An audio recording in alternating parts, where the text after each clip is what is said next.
Hello दोस्तों, स्वागत है आपका प्रोजेक्ट विद मी चैनल पर, जहां हम लिटरेचर की कविताएं और कहानियां आराम से समझते हैं।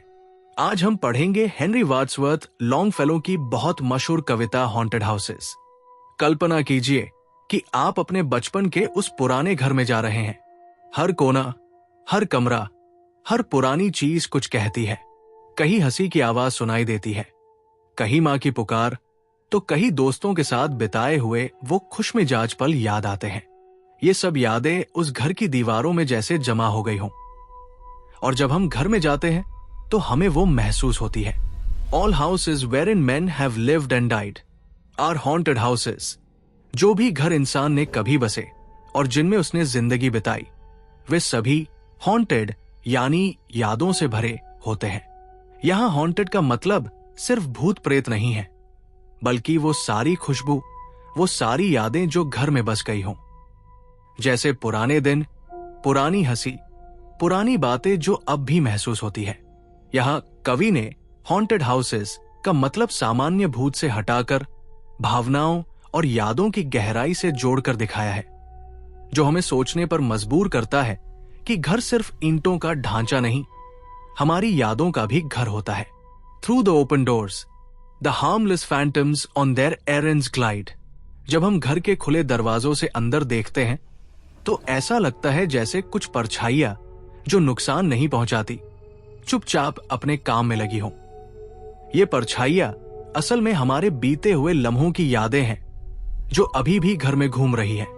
यहां कवि ने फैंटम्स को डरावना नहीं, बल्कि निष्पाप बताया, जिससे हमें ये एहसास होता है कि ये यादें हमें डराती नहीं, बल्कि साथ रहती है। With feet that make no sound upon the floors. ये यादें बिल्कुल धीरे धीरे, बिना कोई आवाज किए चलती है, जैसे बचपन की कोई परछाई जो फर्श पर कदम रखती है, लेकिन हम उसे सुन नहीं पाते। यहां चुप चुप कदम की कल्पना करके कवि ने एक बहुत ही कोमल और नर्म एहसास दिया है, जो यादों की नरमी को दर्शाता है। We meet them at the doorway, on the stair, along the passages they come and go. हम उन यादों से घर के हर हिस्से में मिलते हैं, दरवाजों पर, सीढ़ियों पर और गलियारों में। ऐसा लगता है जैसे ये पुरानी यादें आज भी हमारे साथ हैं और इधर उधर चलती रहती है। घर के हर हिस्से में चलती हुई यादों की ये तस्वीर हमें ये बताती है कि बीते हुए पल हमारे जीवन में कितनी गहराई तक जुड़े हुए हैं। Impalpable impressions on the air, a sense of something moving to and fro. हवा में एक ऐसा एहसास होता है जिसे हम छू या देख नहीं सकते, लेकिन महसूस कर सकते हैं, जैसे किसी की पुरानी खुशबू या किसी की हंसी हवा में तैर रही हो। यहां कवि ने अदृश्य परछाइयों के माध्यम से हमारे आसपास छुपी अनजानी पर महसूस होने वाली चीजों का चित्रण किया है। There are more guests at table than the hosts invited. The illuminated hall is thronged with quiet, inoffensive ghosts, as silent as the pictures on the wall. जब हम परिवार के साथ बैठे होते हैं तो ऐसा लगता है कि वहां सिर्फ हम नहीं हैं, हमारे साथ बहुत सारी यादें भी मौजूद हैं, जैसे वो लोग जो अब हमारे बीच नहीं हैं, लेकिन उनकी मौजूदगी महसूस होती है। ये यादें बिल्कुल शांत और बिना आवाज के होती है, जैसे दीवार पर लगी तस्वीरें। यहां अतिथि और दीवार पर तस्वीरें की तुलना से हमें वो स्थिरता और स्थायीपन दिखता है जो यादों में होता है। The stranger at my fireside cannot see the forms I see, nor hear the sounds I hear. जो बाहर से हमारे घर में आता है वो सिर्फ दिखने वाली चीजें देख सकता है, लेकिन हमें वो सब सुनाई देता है और दिखता है जो दूसरों को नहीं, जैसे बीती हुई घटनाएं, बातें और यादें। कवि यहां अजनबी के बीच के अनुभव के फर्क को दिखा रहा है, जो हमें घर से जुड़े गहरे एहसासों का एहसास कराता है। He but perceives what is, while unto me all that has been is visible and clear. बाहर वाला केवल वर्तमान को देखता है, लेकिन जो उस घर का हिस्सा है वो अतीत को भी महसूस करता है, जैसे कोई पुरानी कहानी जो अब भी हवा में तैर रही हो। यहां समय के दो स्तरों को दिखाया गया है, वर्तमान और अतीत, जो एक दूसरे से जुड़े हुए हैं। We have no title deeds to house or lands, owners and occupants of earlier dates. From graves forgotten stretch their dusty hands, and hold in mortmen still their old estates. हम सोचते हैं कि ये घर और जमीन हमारी है, लेकिन असल में हमारे पास इसका कोई स्थायी अधिकार नहीं है। हमसे पहले भी कई लोग इस घर के मालिक और निवासी रहे हैं, जिनकी यादें अब भी यहां बसी हुई है। वे लोग जिन्हें अब कब्रों में दफन हुए जमाना बीत गया है और जिन्हें हम भूल चुके हैं, जैसे अपनी धूल भरी स्मृतियों के साथ उन कब्रों से हाथ बढ़ाकर आज भी इस घर को थामे हुए हैं। वे मरने के बाद भी अपनी पुरानी जमीन और संपत्ति को मोटमेन यानी मृत हाथों से पकड़े हुए हैं। कवि गहराई से हमें ये एहसास कराते हैं कि हम बस इस घर के अस्थायी निवासी हैं। बीते हुए लोगों की परछाइयां, उनकी यादें और उनका इतिहास अब भी इन दीवारों में जीवित है।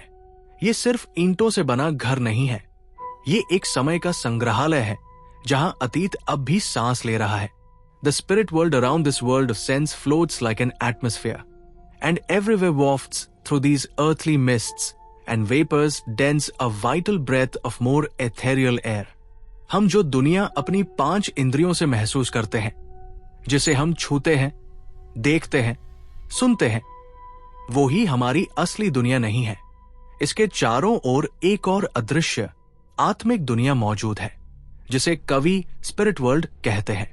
ये आत्माओं की दुनिया हमारी इस भौतिक दुनिया के चारों ओर ऐसे फैली हुई है जैसे कोई एटमॉस्फेयर यानी वायुमंडल। हम इसे देख नहीं सकते, लेकिन ये हर जगह है, हमारे आसपास, हमारे भीतर। कवि कहते हैं कि ये अदृश्य आत्मिक शक्ति जो एक एथेरियल एयर की तरह है, यानी बहुत ही हल्की, शुद्ध और आध्यात्मिक हवा की तरह हमारी धरती की मोटी, धुंधली, भौतिक मिस्ट्स एंड वेपर्स को चीरते हुए हर जगह फैलती रहती है।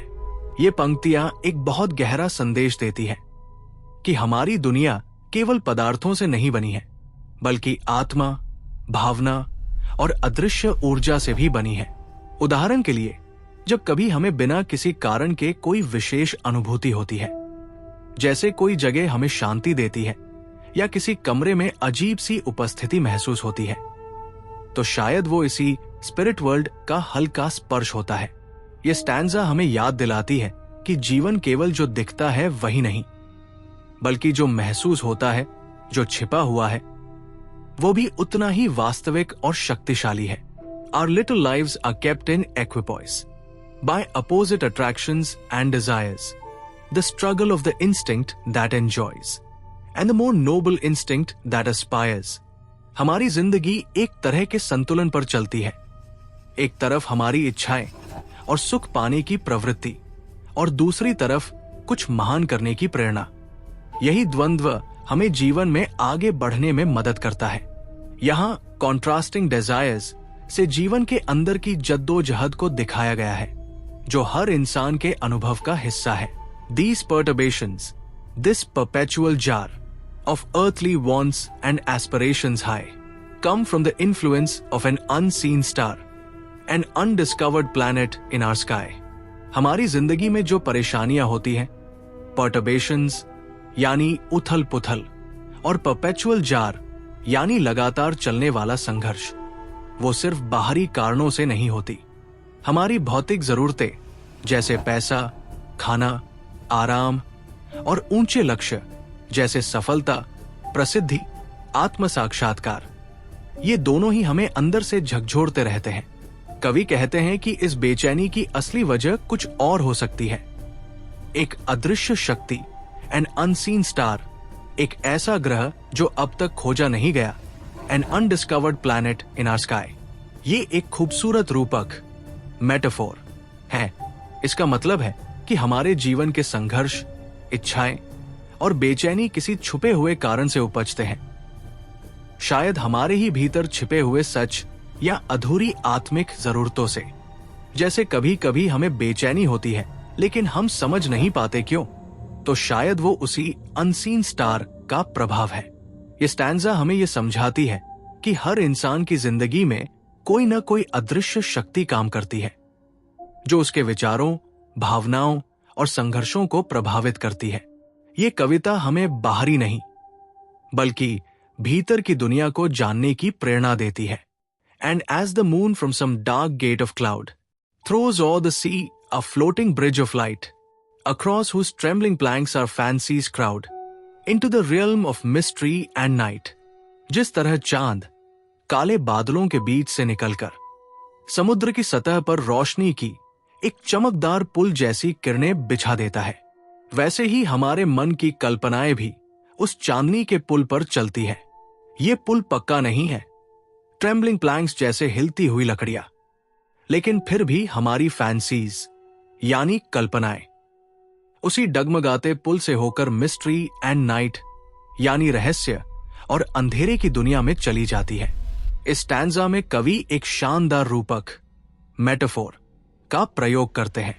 चांदनी की उस रोशनी को एक पुल बताया गया है जो हमें भौतिक दुनिया से परे किसी रहस्यमयी अदृश्य संसार की ओर ले जाती है। हमारे विचार, कल्पनाएं और आत्मा वे सब इस पुल पर चलती है और ऐसे संसार में प्रवेश करती है जहां केवल रहस्य, अंधेरा और अनजाने भाव होते हैं। वो दुनिया जिसे हम समझ नहीं पाते लेकिन महसूस जरूर करते हैं। ये स्टैंजा बताती है कि जैसे चांद अंधेरे में एक पुल बनाता है, वैसे ही हमारे विचार और भावनाएं भी हमें रोजमर्रा की दुनिया से उठाकर कभी कभी आध्यात्मिक और रहस्यमय दुनिया की ओर खींच ले जाती है। So from the world of spirits there descends a bridge of light, connecting it with this, or whose unsteady floor that sways and bends, wander our thoughts above the dark abyss। जिस तरह चांदनी समुद्र पर एक पुल बनाती है, वैसे ही spirit world यानी आत्माओं की दुनिया से एक रोशनी का पुल नीचे उतरता है जो उस अदृश्य संसार को इस भौतिक दुनिया से जोड़ता है। ये पुल पूरी तरह स्थिर नहीं होता।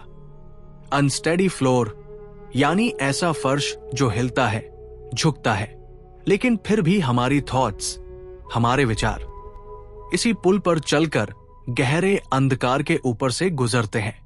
यहां डार्क अबिस यानी अज्ञात और रहस्यमय गहराइयां है, वो बातें जो हमें दिखती नहीं लेकिन जिन्हें हम महसूस करते हैं।